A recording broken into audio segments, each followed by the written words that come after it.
The most important part of any college application is the writing, because the writing is where people reading your applications will really fall in love with you as a student. When I worked at Stanford and I had to convince my colleagues to vote for my candidates, I almost always read some of their best writing.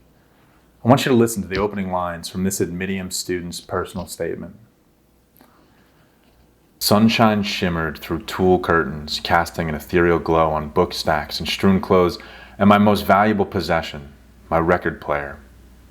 I flipped through my record collection and blew the dust from Bob Dylan's Highway 61 Revisited. I placed the record under the needle and took in the brief crackle that sounded before the album embarked on its smooth, spinning journey. I made my way to the door without interrupting the album. Somehow, I felt that if I left it on, Dylan's musky musical genius would fill the room like incense, drenching everything I owned. I love that. That puts goosebumps on my arms as an admission reader, because those sentences are glowing with the most important quality we look for in admissions, intellectual vitality. Why? Because it's great writing for sure, but what makes it great writing for a college essay?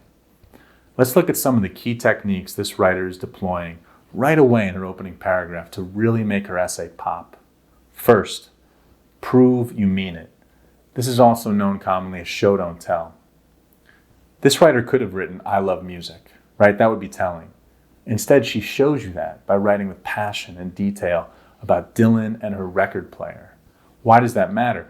Because an admission reader is skeptical, right? If you tell them you love music or philosophy or architecture, they don't believe it. You need to prove it to them by writing about music or philosophy or architecture in a way that convinces them you're obsessed with it, right? You know all about it, that you love it.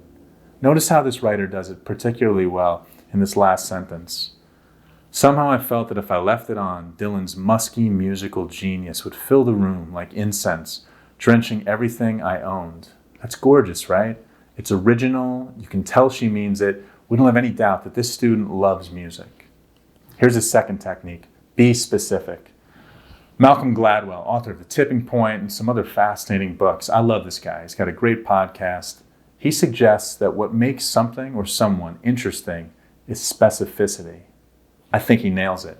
Notice how the writing here is so much more compelling because it's not just some album. It's not just a Bob Dylan album. It's Bob Dylan's Highway 61 Revisited. And finally, a third technique. Use understatement. Embrace it. One of the mistakes I see most often, and the easiest way to turn off your admission reader, is to engage in overstatement. Some of the worst offenders are life-changing declarations that often start with this notorious phrase, and then I realized. Notice how the writing here is avoiding overstatement, right? She's not saying the Bob Dylan record changed her life. She comes off much more mature and nuanced and smart by picking a specific record, but not ordaining it as life-altering, not even her favorite, right? And the action here is full of understatement. All that happens is the author leaves a messy bedroom and she doesn't interrupt her record player.